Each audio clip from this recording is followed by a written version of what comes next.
Hello everyone.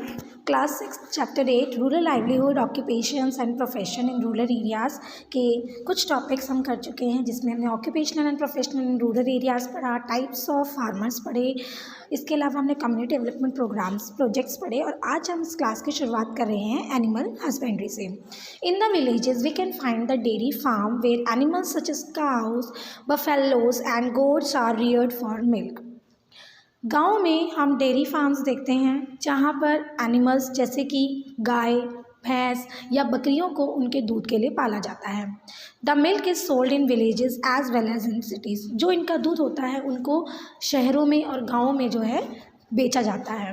Cooperative societies collect milk from villages and send it to cities for sale after necessary pasteurisation and packaging process.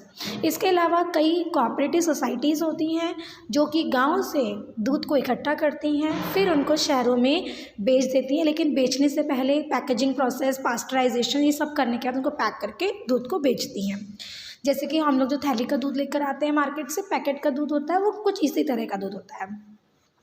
Besides these, cooperative societies also provide loan to the villagers and help them to produce and sell butter, ghee and other dairy products. इसके अलावा जो ये corporative societies होती हैं, ये villagers को जो है लोन प्रोवाइड करती हैं, ताकि वो जैसे लोन प्रोवाइड कर क्यों करती हैं, ताकि विलेजर्स जो हैं वो अपने लिए गाय भैंस खरीद सकें, है ना, और उनका बटर, घी और बाकी डेयरी प्रोडक्ट को बेचकर जो है अर्निंग कर सकें। Hence dairying is another option of livelihood available to rural people.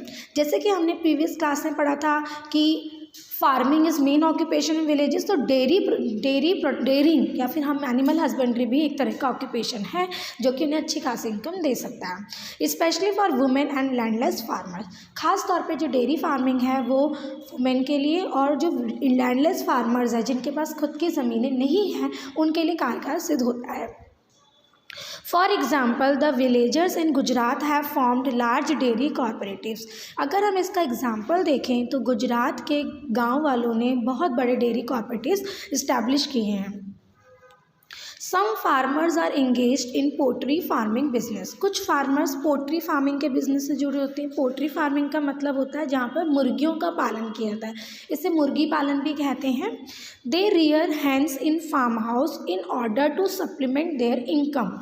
ठीक है, विलेजर्स अपनी इनकम को बढ़ाने के लिए मुर्गियों को पालते हैं। In the evening they supply eggs, meat and chicken to nearby market and towns. शाम को ये अंडे, मुर्गियों के जो अंडे होते हैं, मीट, चिकन जो है ये नियर बाय जो शहरों की मार्केट होती है वहाँ प्रोवाइड करते हैं। Fisheries are also seen in the village reservoirs. मछली पालन का काम भी करते हैं कई गांव वाले।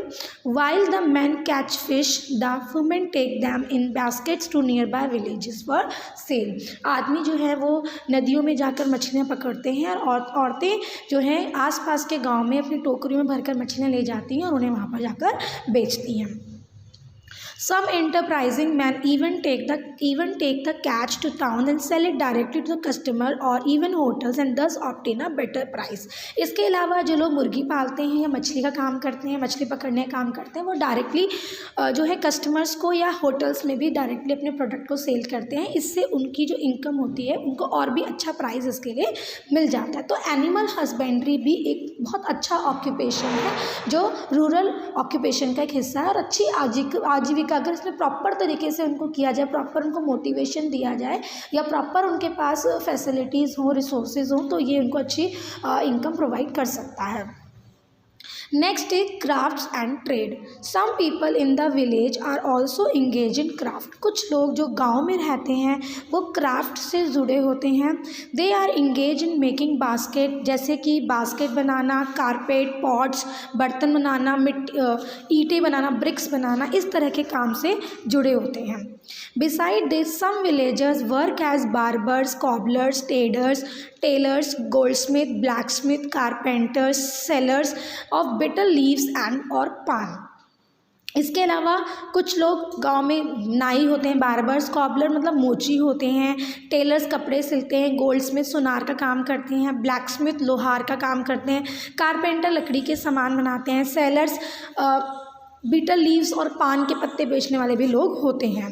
Most families have followed these occupation over generation, और ये वो काम होते हैं जो फैमिलीज़ जनरेशन से करती आ रही हैं। Some village women work in village dispensaries and primary schools as nurse और टीचर। कई गाँव की औरतें जो है वो गाँव की डिस्पेंसरी और प्राइमरी स्कूल में एज ए नर्स या एज अ टीचर काम करती हैं। Some young man have become mechanics and repair cycle, जो कुछ यंग बच्चे होते हैं वो मैकेनिक बन जाते हैं या साइकिल्स को रिपेयर करते हैं। सम ऑफ देम आर शॉपकीपर, कुछ गांव में रहने वाले लोग शॉपकीपर्स होते हैं जो कि ग्रॉसरीज यानी कि राशन का सामान, सीड्स यानी कि बीज, फर्टिलाइज़र्स खाद जो होती है वो, स्टेशनरी का सामान etcetera. They even sell medicine, यहाँ तक कि वो लोग दवाइयाँ भी बेचते हैं। Some women after working in the field can be seen doing phulkari work, कुछ औरतें जो हैं खेतों में काम करती हैं, खेतों में काम करने के बाद फुलकारी वर्क भी करती हैं, जिससे ट्रेडिशनल क्राफ्ट है ये।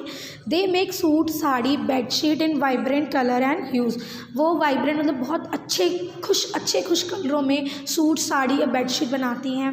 There is a great demand for these ethnic wears in big towns, इस तरह के कपड़ों की बड़े बड़े शहरों में काफ़ी डिमांड होती है। This is a fine example of how the cottage industry has become a source of income for many people। तो ये एक बहुत अच्छा एग्जाम्पल है कि जो छोटी इंडस्ट्रीज़ होती हैं, कॉटेज इंडस्ट्रीज़ होती हैं, वो लोगों की इनकम को कैसे बढ़ा सकती है।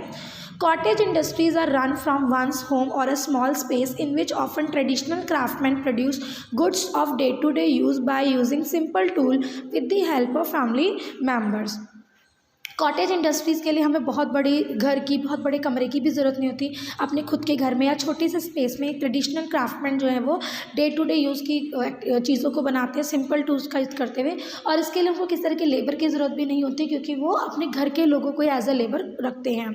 It does not require big investment, इस तरह के काम के लिए बहुत ज़्यादा इन्वेस्टमेंट की नीड भी नहीं होती।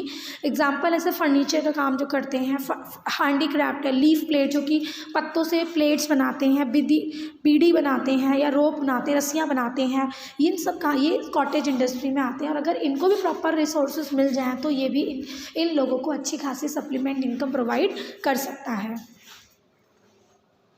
तो आज की क्लास में हमने फार्मिंग के अलावा और कौन कौन सी एक्टिविटीज़ हैं जो रूरल एरियाज़ में की जाती है उनके बारे में पढ़ा।